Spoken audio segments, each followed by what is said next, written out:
시간 우리가 함께 나눌 하나님의 말씀은 구약성경 민수기 14장 18절 말씀입니다.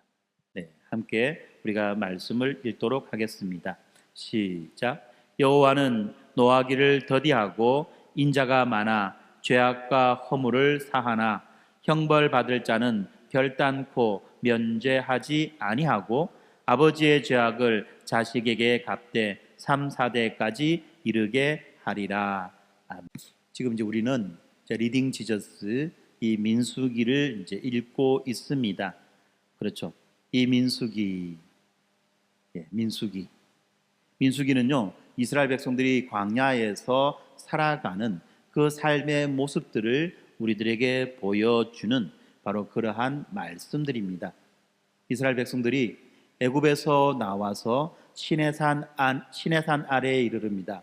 그리고 그 시내산 아래에서 모세를 통하여서 하나님께서 말씀하시죠. 내가 너희들과 함께 더불어서 언약을 세우기를 바란다. 내가 너희들과 함께 더불어서 언약을 세우기를 바란다. 이 언약을 세움을 통해서 나는 너희들의 하나님이 되고 또한 너희는 나의 백성으로서 우리가 살아가게 될 것이다 라고 말씀합니다. 그리고 백성들은 이 하나님의 그 말씀에 기꺼이 동의하면서 하나님과 더불어 언약을 체결하죠. 하나님과 더불어 언약을 체결할 때 자연스럽게 이스라엘 백성들은 이제 하나님의 백성으로 살아가야 될 그러한 의무를 가지게 되었습니다. 그렇게 하나님께서는 이스라엘 백성들이 하나님의 백성으로 살아갈 수 있도록 하기 위해서 그들에게 율법을 주셨죠. 십계명을 비롯한 율법을 주셨을 뿐만 아니라 이제 그들 사이에, 그들 가운데에 하나님이 임재하고 계신다는 것을 가시적으로 드러내어 보여주기 위해서 하나님은 모세를 통해서 이스라엘 백성들에게 장막을 지어라, 회막을 지어라고 명령하십니다. 그러면서 그 회막의 양식과 그 규모와 제작 방법들을 하나하나 일일이 알려주시는 거죠.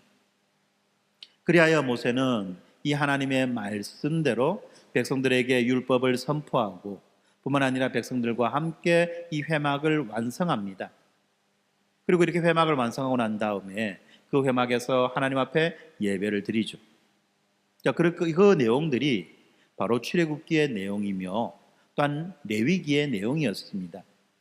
그리고 난 다음에 이제 시내산 아래에서 하나님의 율법을 배운 그 이스라엘 백성들이 이제 약속의 땅 가나안 땅으로 향해 들어가는 그 여정이 시작되는 것에서부터 지금 민수기가 시작됩니다. 그렇게 민수기가 시작될 때 여러분, 이 민수기에는 어떤 한 가지 특징이 있습니다. 그 특징이 무엇이냐면 바로 사이라는 거예요. 사이. 사이가 뭡니까? 너와 나 사이. 너와 나 사이 이러니까 누구는 바로 왼수지간. 예, 그렇게 또 우스운 이야기가 있죠, 그죠? 예, 바로 그 사이입니다. 둘 사이, between이라고 말하는 건데, 예, 이 뭐죠? 이 애굽과 약속의 땅 가나안 사이, 그죠? 그들이 노예로 살았던 그 애굽과 가나안 사이에서, 약속의 땅 가나안 사이에서 발생하는 많은 일들이 기록되어져 있을 뿐만 아니라 그 출애굽 애굽에서 노예로 살아가던 그 출애굽 세대와 또 이제 가나안에서 자유민으로 살아가는 그 가나안 세대 사이에서 일어나는 일들을 우리들에게 보여주고 있는 것입니다. 그렇죠? 이 민수기는요, 이스라엘 백성이 시내산에서 율법을 받은 후부터 약속의 땅 가나안에게 이르기까지 그 여정을 담고 있어요. 그들은 이미 애굽에서의 그 노예 생활에서 벗어났지만 아직 그 약속의 땅에 들어가지 못했습니다. 애굽에서의 그 노예 생활에서부터 벗어났지만 그 약속의 땅 가나안에 들어가지 못한 거예요. 그 사이에 있었습니다. 이 광야라는 특별한 공간, 출발점과 목적지 사이의 공간에서 이스라엘 백성들은 40년이라고 하는 시간을 보내야만 했습니다. 그러다 보니까 이 민수기에는요, 아까도 말씀드렸듯이 여러 가지 사이가 나옵니다. 지리적으로는 애굽과 가나안 사이, 시간적으로는 이 출애굽 세대와 또 가나안 세대의 사이, 그리고 오늘 우리가 말씀을 읽었던 것처럼 그 하나님의 공의와 하나님의 그 긍휼하심 사이, 거룩하신 하나님과 범죄한 이스라엘 백성 사이, 이런 사이가 계속해서 이 민수기에는 등장한다는 것입니다. 왜 제가 이 사이를 자꾸 강조하느냐? 우리가 민수기를 볼 때에 한 가지 관점이 바로 이 사이라고 하는 관점이라는 것입니다. 왜 그렇습니까? 그것이 바로 오늘날 우리 그리스도인들의 삶을 설명해 주기 때문에 그런 것입니다. 그렇죠? 우리는 이 예수 그리스도의 그 십자가 죽음과 부활을 통해서 죄와 사망의 노예 상태에서부터 해방된 자들입니다. 그렇지만 우리는 아직 이 온전한 완성된 하나님의 나라에 들어가지는 못했죠. 그 하나님 나라의 완성을 기다리며 우리는 살아가고 있는 것입니다. 다시 말하면 우리도 그 사이를 지금 살아가고 있는 것이라는 것입니다. 바로 이러한 지점에서 우리의 삶의 정황과 이 민수기에 등장하는 이스라엘 백성들의 그 삶의 정황은 아주 유사하다라고 말할 수 있는 것입니다. 그런데 이 민수기에 나타난 이 이스라엘의 여정을 살펴볼 때 그 사이에서 일어나는 삶, 그 사이를 살아가는 삶이 얼마나 이 도전적인지를 우리는 알 수 있다는 겁니다. 왜 그렇습니까? 그들은 이 민수기에 보면 어떻습니까? 그들은 끊임없이 불평합니다. 끊임없이 반역합니다. 또한 틈만 나면 과거에 그들이 그토록 고통당했던, 그들이 그토록 착취당했던 애굽으로 돌아가기를 원하는 그런 모습들을 보여준다는 것입니다. 우리가 이 민수기를 읽으면서 참 충격적으로 다가오는 말씀이 무엇냐면 바로 이 말씀입니다. 차라리 애굽에서 죽었더라면, 차라리 애굽에서 죽었더라면이라는 이 말이 우리에게는 너무나도 충격적으로 다가온다는 것입니다. 그들이 애굽에서 430년 동안 종노릇을 할 때에 그들은 어떤 삶을 살았습니까? 대우받는 삶을 살았습니까? 떵떵거리는 삶을 살았습니까? 그러지 않죠. 그들의 고통의 그 신음소리가 하늘에 닿을 만큼, 그만큼 그들은 처절하게, 그들은 그렇게 잔인하게 학대받으며 살아왔습니다. 그런데도 불구하고 어떻습니까? 그 날을 그리워하는 것입니다. 그들이 애굽에서 종에서 노예에서 해방될 때 얼마나 엄청나고 큰 하나님의 그 능력들을 경험했습니까? 그들이 애굽에서 나올 때 이 홍해 바다를 마른 땅을 걷듯이 지나가는 그 엄청난 하나님의 이적도 또한 경험하지 않았습니까? 그럼에도 불구하고 그들은 이 눈앞에 다가오는 여러 가지 어려움과 고난으로 인해서 무엇을 이야기합니까? 차라리 애굽에서 죽었더라면. 참, 이 말이요, 민수기에는요 반복적으로 드러납니다. 그렇죠? 그들은요 이 하나님의 약속을 신뢰하고 또 믿음으로 전진하기도 했습니다만, 그러나 더 많은 경우에 불신과 두려움 속에 머물러 있었던 것입니다. 그런데 이 이야기가, 어떻게 보면 얼토당토안한 이 이야기가 그들의만의 이야기는 아니라는 거예요. 오늘 이 본문이 이 사이에서 살아가는 우리에게 주시는 하나님의 메시지가 된다는 것입니다. 여호와는 노하기를 더디하고 인자가 많아 죄악과 허물을 사하나 형벌받을 자는 결탄코 면제하지 아니하고 라는 이 말씀을 우리는 다시 한 번 더 기억하고 그 하나님을 신뢰하고 의지하며 살아가야만 하는 것입니다. 하나님께서 언제 이 말씀을 주셨습니까? 이 말씀은 이스라엘 백성들이 이 가데스 바네아에서 가나안을 정탐한 다음에 한 말입니다. 가데스 바네아가 어디입니까? 그들이 시내산에서 출발하여서 가나안 땅으로 들어가는 가장 빠른 길목에 있는 광야였습니다. 그들은 이 가데스 바네아 광야에 도착했을 때 이제 마지막으로 이 가나안 땅으로 들어가기 위한 준비들을 하고 난 다음에 그 가나안 땅이 어떤가 알아보기 위해서 각 지파별로 한 사람씩 정탐꾼을 뽑아서 모두 12명의 이 정탐꾼 선발대를 가나안 땅에 보내서 그 땅이 어떠한지를 알아보게 그렇게 파견한 것입니다. 그런데 어떻습니까? 그들이 갔다 와서 하는 보고가 어떤 보고였습니까? 땅은 진짜 좋은데 그 땅에 사는 사람들이 너무 세다. 와, 우리가 그 사람들 이길 수 있을지 모르겠다. 우리가 그 앞에서 그 사람들 앞에 딱 서면 우리는 그 사람들 앞에서는 딱 메뚜기 정도밖에 안 돼. 이런 이야기들을 했다는 거죠.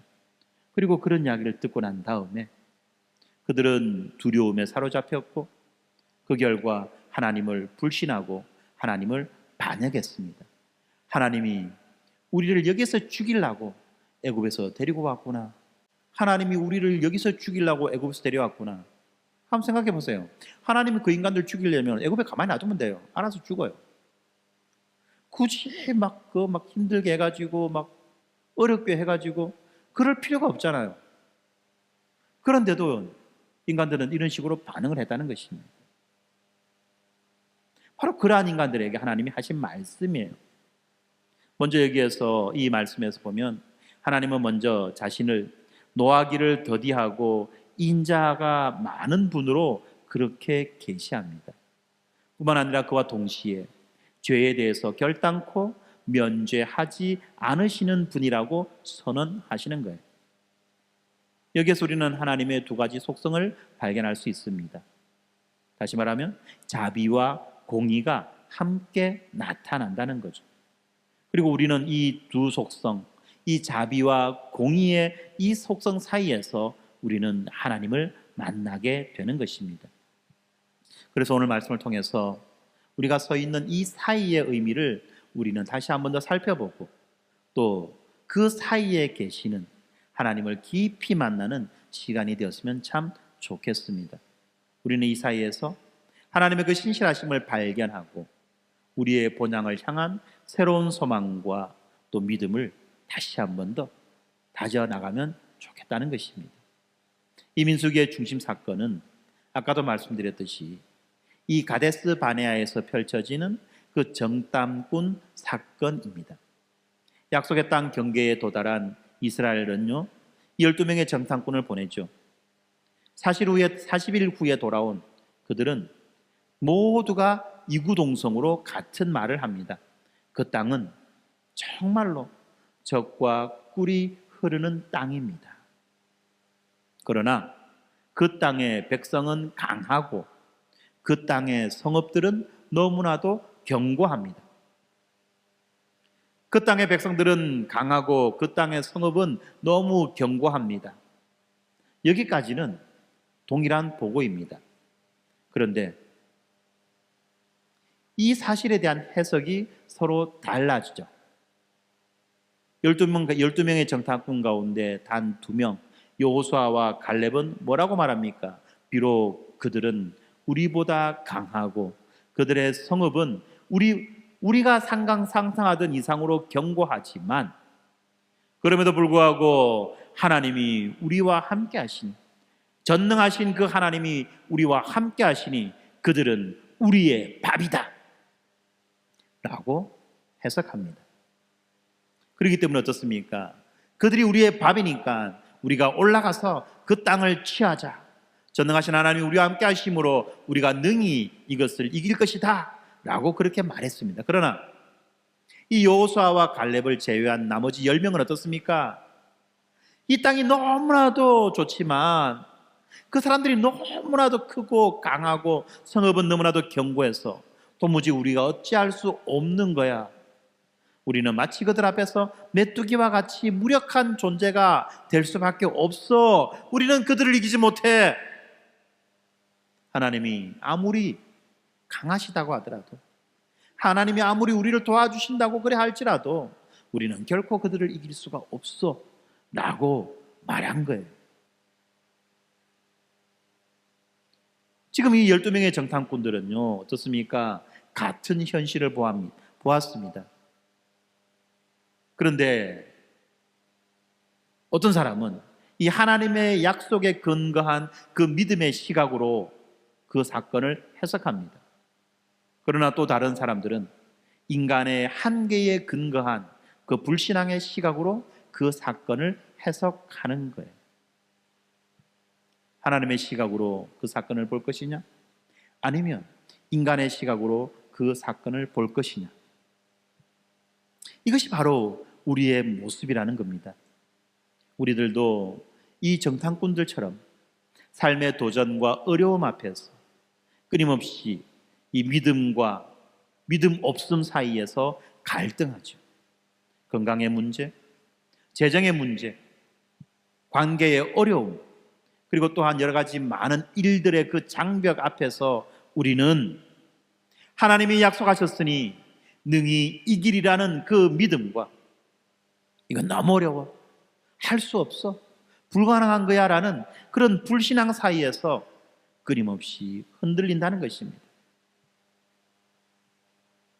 이번 주 우리가 리딩 지저스 민수기를 통해서 보는 이 광야가 바로 이러한 시험의 자리였다는 것입니다.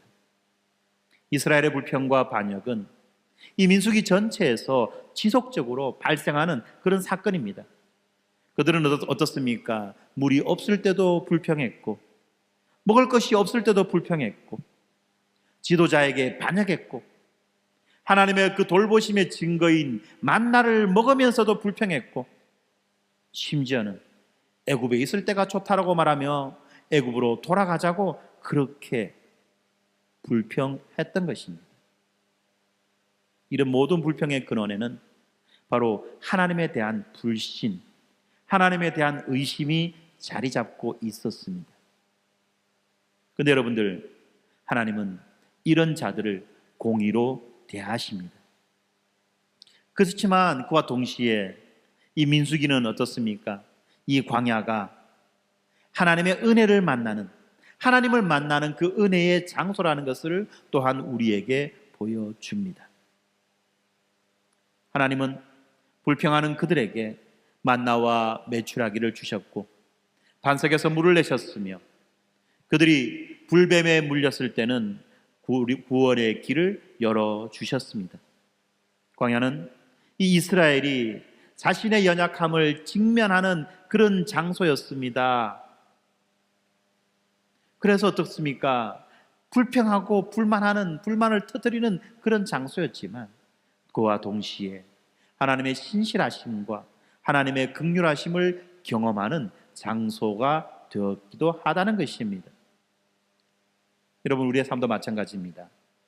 우리가 서 있는 이 애굽과 가나안 그 사이의 삶, 다시 말하면 이미 구원받았지만 아직 완성되지 않은 이 사이의 삶의 여정에서 우리는 끊임없이 불신앙과 그 신앙 사이에서, 믿음 없음과 믿음 있음 그 사이에서 갈등한다는 것입니다.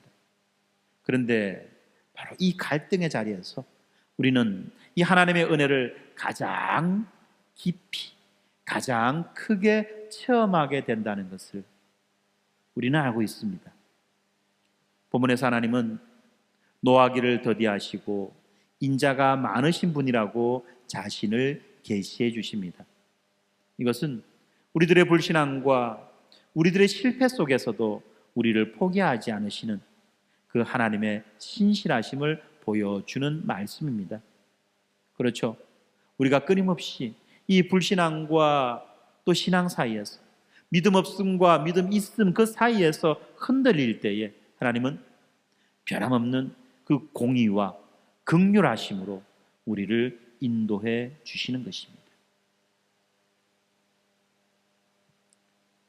아까도 말씀드렸지만 어떻게 보면 이 민수기는 이스라엘이 그 순종과 불순종 사이에서 오락가락하는 갈지자 행진을 하는 그런 이야기입니다.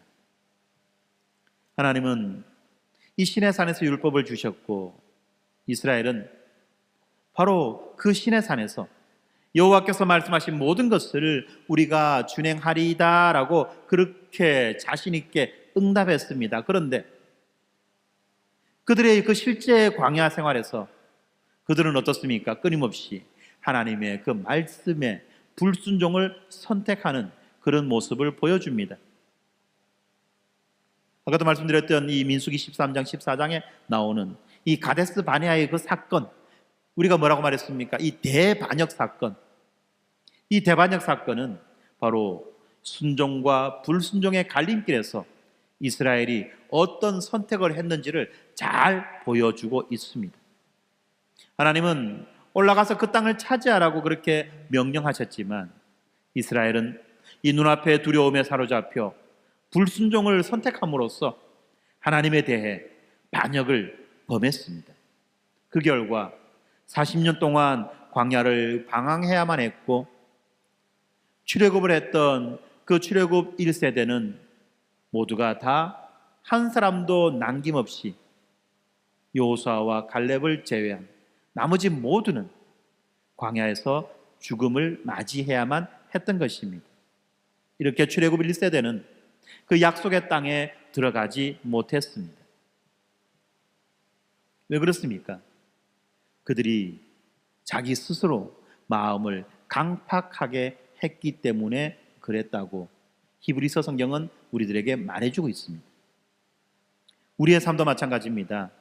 매일, 매 순간 우리가 하나님께 순종할 것인가 불순종할 것인가의 선택 앞에 서게 됩니다. 말씀대로 살 것인가 아니면 세상의 가치관을 따를 것인가, 하나님을 신뢰할 것인가 내 지혜와 내 능력을 의지할 것인가, 이웃을 사랑할 것인가 아니면 나의 이익을 추구할 것인가. 이러한 갈등의 순간순간마다 우리가 주목해야 되는 것이 있습니다. 바로 하나님이 죄악과 허물을 사하시나 형벌받을 자는 결단코 면제하지 아니하리라고 말씀하신 이것을 우리는 주목해야만 합니다. 여기에 하나님의 두 가지 속성이 나옵니다. 자비와 공의가 함께 등장합니다. 하나님은 이 죄를 무조건 넘어가시는 분이 아니시죠. 이 불순종에는 반드시 결과가 따릅니다. 우리 하나님은 우리가 함부로 여길 수 있는 그런 물렁한 분이 아니라는 거죠. 하나님이 어떤 분이십니까? 하나님이 바로 만왕의 왕이십니다. 그러므로 이 만왕의 왕께서는 법과 질서로 우리들을 다스리는 것입니다. 이 법과 질서라고 말하니까 참 우리는 또 많은 생각들이 나죠. 이 세상의 권세자들이 한결같이 말하는 것이 있어요. 법과 질서로 국민들을 대하겠다. 그런데 그렇게 법과 질서를 강조하는 자들 치고 제대로 법과 질서를 준수하는 자들은 없지요. 그 결과 우리는 어떻습니까? 이 법과 질서를 귀찮은 것, 가치 없는 것, 하찮은 것으로 생각하게 되는 경향이 생겨난 겁니다. 그렇지만 이 만왕의 왕이신 우리 하나님은 참된 법과 참된 질서로 우리를 다스리신다는 것을 분명히 알아야만 합니다. 세상의 지배자들이, 세상의 통치자들이 법과 질서로 자기의 사적인 이익을 꾀한다 할지라도 하나님의 법과 질서는 결코 그러한 종류가 아니라는 것을 우리는 알고 하나님의 그 법과 질서에 따라야만 하는 것입니다. 그렇지만 하나님은 그렇게 일방적으로 법과 질서만 강조하지 않으시죠. 그 안에 또한 하나님은 공의와 자비를 우리에게 베풀어 주시는 것입니다. 오히려 하나님의 이 자비와 긍휼은요, 하나님께서 우리에게 베풀어 주시는 이 자비와 긍휼은 하나님께서 말씀하셨던 공의, 그 법과 질서보다도 더 큰 것이라는 것을 우리는 위로받는 것입니다. 바로 민수기에서 이스라엘이 반복적으로 불순종했음에도 불구하고 하나님은 그들을 완전히 버리시지 않으셨다는 것입니다. 광야에서 그들과 함께 하셨고 약속대로 마침내 그들을 약속의 땅으로 인도해 드리시는 것입니다. 바로 이 지점에 우리들의 소망이 있는 것입니다. 그리고 이것이 바로 복음의 핵심입니다. 우리의 불순종으로 인해서 우리는 하나님의 그 공의의 심판 아래에 있게 되었습니다. 그러나 예수 그리스도께서 십자가에서 그 심판을 대신 받으심으로써 이제 우리들에게 생명의 길이 열리게 된 것입니다. 그리스도의 십자가에서 하나님의 공의와 자비가 완벽하게 조화를 이룬 것입니다. 그렇다면 이 애국과 가나안 사이에 사는 우리의 선택은 무엇이 되어야만 하겠습니까? 우리들은 어떻게 하나님이 예비하신 이 광야길을 지나야 되겠습니까? 우리는 매 순간 하나님께 순종하는 삶을 선택해야만 합니다. 비록 우리가 완벽하지 않고 때로는 우리가 실패하고 실수한다고 할지라도 우리는 계속해서 이 순종의 길을 향해 나아가야 한다는 것입니다. 그렇지 않습니까? 왜 우리가 그렇게 해야 됩니까? 바로 이 광야가 연단의 장소이며 또 우리는 그 연단을 통해서 점점 더 그리스도를 닮아가기 때문에 그렇다는 것입니다. 이런 민수기의 또 다른 중요한 주제가 바로 이스라엘의 정체성이라는 것입니다.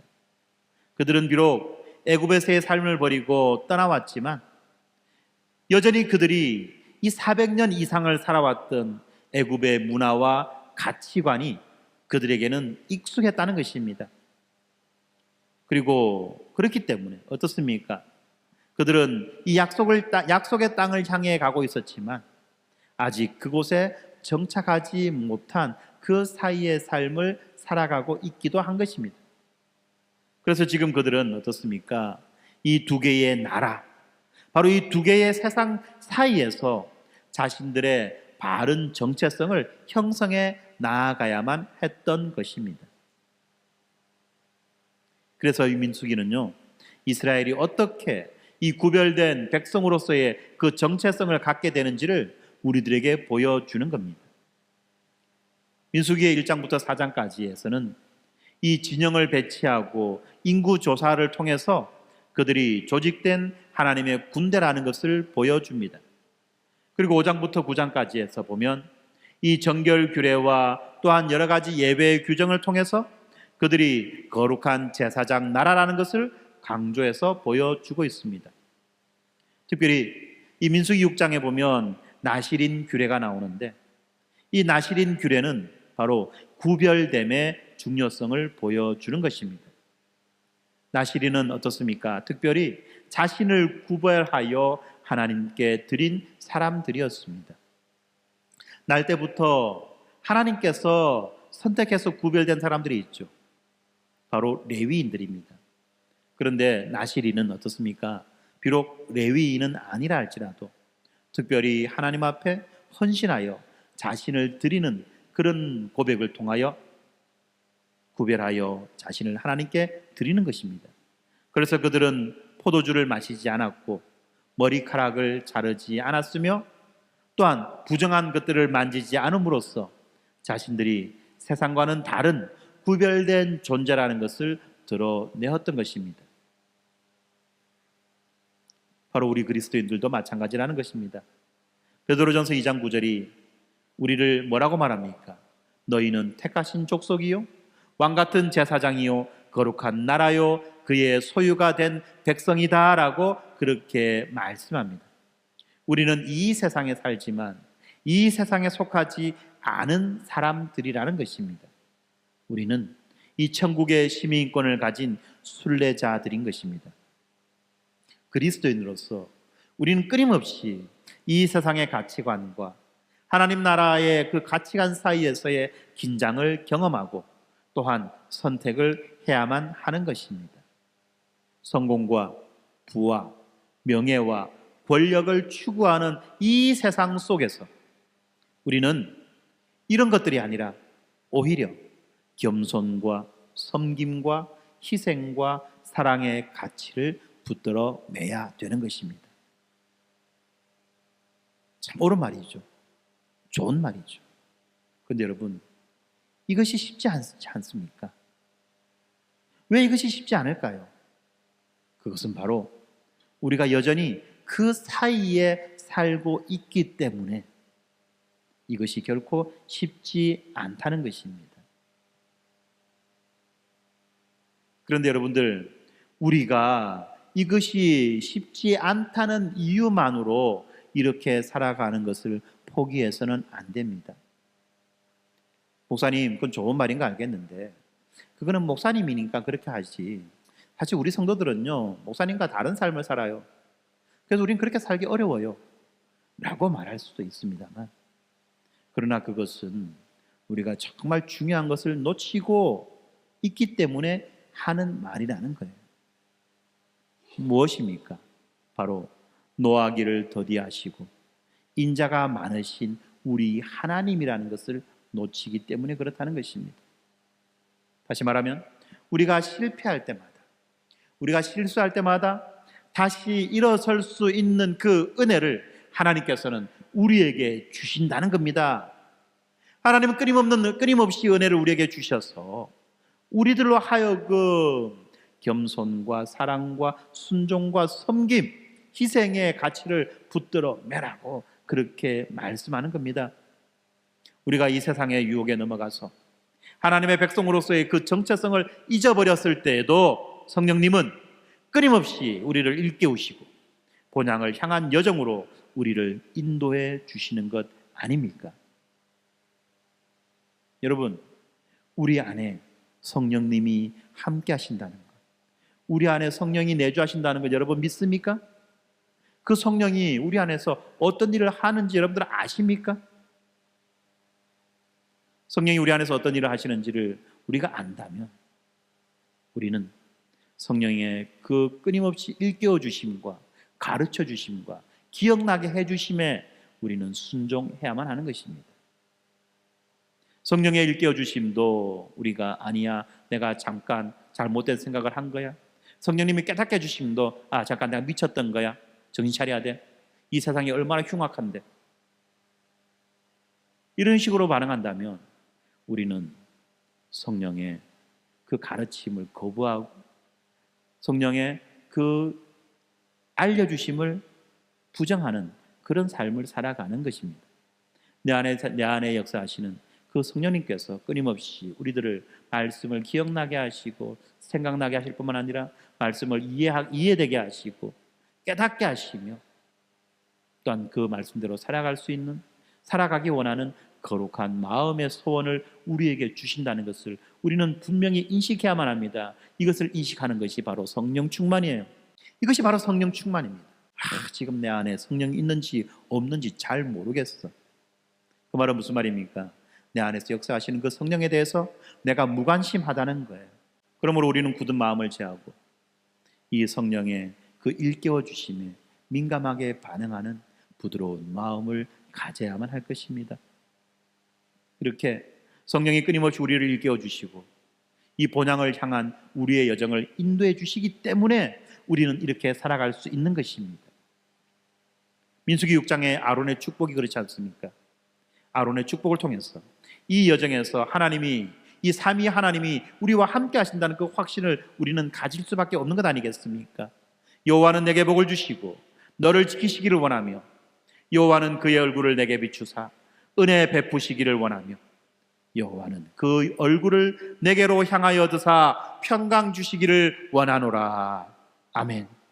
이것이 바로 이 애굽과 가나안, 바로 그 사이에서 살아가는 우리에게 주시는 하나님의 약속이며 또한 동시에 하나님의 축복이라는 것입니다. 사랑하는 성도 여러분, 계속해서 말씀드리지만 우리는 지금 그 사이에서 살고 있는 것입니다. 이미와 아직 사이, 이미 구원받았지만 아직 완성되지 않은, 이미 하나님의 나라가 시작되었지만 아직 온전하게 이루어지지 않은 그 긴장 속에서 우리는 서 있는 것입니다. 그래서 우리는 민수기의 말씀을 통해서 그 사이에 있는 이 광야의 여정이 고통스럽게 지나가야만 하는 단순한 경유지가 아니라 하나님의 백성으로서의 정체성이 형성되는 중요한 과정이라는 것을 분명히 알고 살아야만 하는 것입니다. 이스라엘은 광야에서 하나님의 율법을 배웠습니다. 하나님의 인도하심을 경험했습니다. 하나님의 공급하심을 목격했습니다. 그들은 광야에서 세대를 이어가며 하나님을 알아가는 그 법을 배워야만 했습니다. 오늘 본문 이 민수기 14장 18절에서 하나님은 자신을 노하기를 더디하고 인자가 많으시며 죄악과 허물을 사하시나 형벌받을 자는 결단코 면죄하지 아니하는 분으로 자신을 계시하셨습니다. 바로 이것이, 이 모습이 그 사이에 놓여 있는 그 광야에서 우리를 인도하시는 하나님의 모습이라는 것입니다. 그래서 우리는 이 불신앙과 그 순종 사이에, 불순종과 순종 사이에, 이 세상과 하나님 나라의 그 가치관 사이에서 끊임없이 갈등하며 살아가지만, 그러나 우리는 믿음으로 전진하며 또 전진하고 전진해야만 하는 것입니다. 물론 우리가 때로는 이 불신앙으로 주저앉아 버릴 때도 있습니다. 때로는 우리가 기쁘게 순종하지만 때로는 고집스럽게 불순종할 때도 있습니다. 때로는 하나님의 백성으로 살지만 때로는 이 세상의 가치관에 휩쓸려 정신을 차리지 못할 때도 있는 것입니다. 그런데 바로 그 광야에서 우리가 발견할 수 있는 가장 큰 은혜가 있는데, 그것이 바로 예수 그리스도입니다. 그분은 우리의 죄를 대신해서 십자가에서 공의의 형벌을 받으셨고 동시에 우리에게 은혜의 구원을 선물로 주셨습니다. 그분 안에서 이 하나님의 공의와 하나님의 긍휼하심이 완전히 만나게 된 것입니다. 뿐만 아니라 예수님은 우리보다 먼저 이 광야를 지나가셨습니다. 그분은 이 40일 동안 광야에서 시험을 받으셨지만 불신앙과 불순종에 빠지지 않으셨죠. 그분은 완전한 순종으로 하나님의 뜻을 이루셨고 우리를 위한 새로운 길을 열어주셨던 것입니다. 바로 이것을 바울은 고린도전서 10장에서 이스라엘의 그 광야 여정이 우리를 위한 본보기라고 그렇게 말해줍니다. 그렇기 때문에 광야에서의 그들의 실패와 성공, 불순종과 순종의 그 역사는 우리들에게 큰 교훈으로 다가오는 것입니다. 우리들은 그들의 불신앙을 반복하지 않고 믿음으로 약속을 붙드는 법을 이 광야에서 배워야만 하는 것입니다. 물론 그 사이의 삶이 결코 간단하지 않습니다. 녹록하지 않다는 거죠. 때로는 길이 보이지 않고 목적지가 너무 멀게 느껴질 때가 있을 것입니다. 또 때로는 하나님이 침묵하시는 것 같고 또 하나님의 약속이 자꾸만 뒤로 밀리는 것과 같은 그럴 때도 있습니다. 그렇지만 민수기는 하나님이 언제나 우리에게 신실하신 하나님이라는 것을 가르쳐 주고 있습니다. 민수기 9장에서 이 불기둥과 구름기둥이 이스라엘의 여정을 인도하는 모습을 우리는 봅니다. 구름이 성막 위에 머물면 그들은 진을 쳤고 구름이 떠오르면 그들은 행진했습니다. 마찬가지로 성령님은 오늘날 우리의 여정을 인도해 주십니다.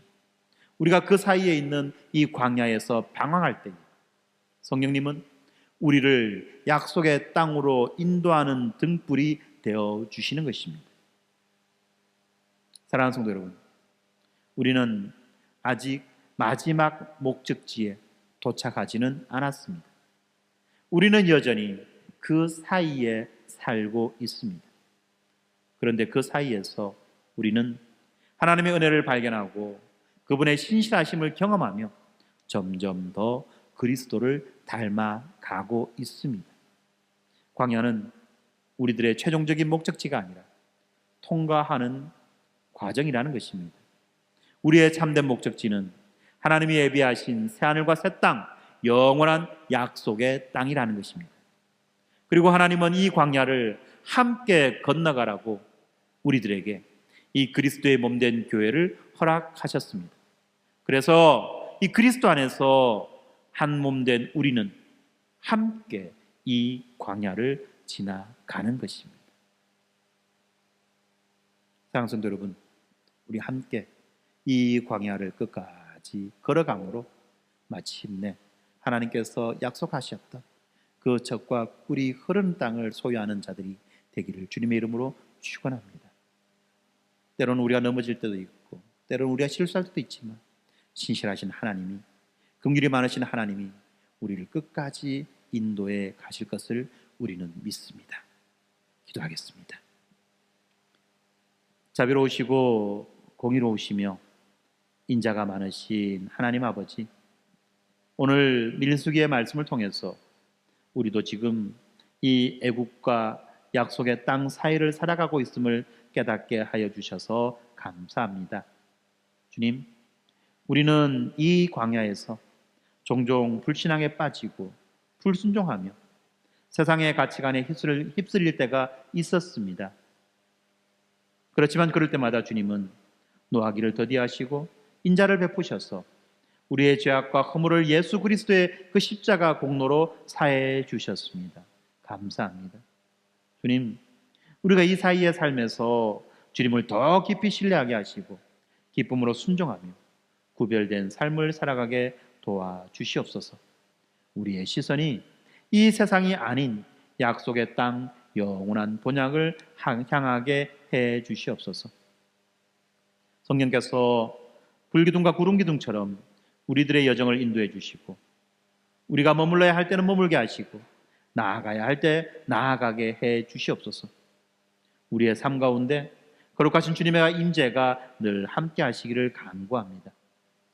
이 모든 말씀, 우리보다 먼저 광야를 지나셨고 십자가에서 우리의 구원을 완성해 주신 예수 그리스도의 이름으로 기도합니다. 아멘.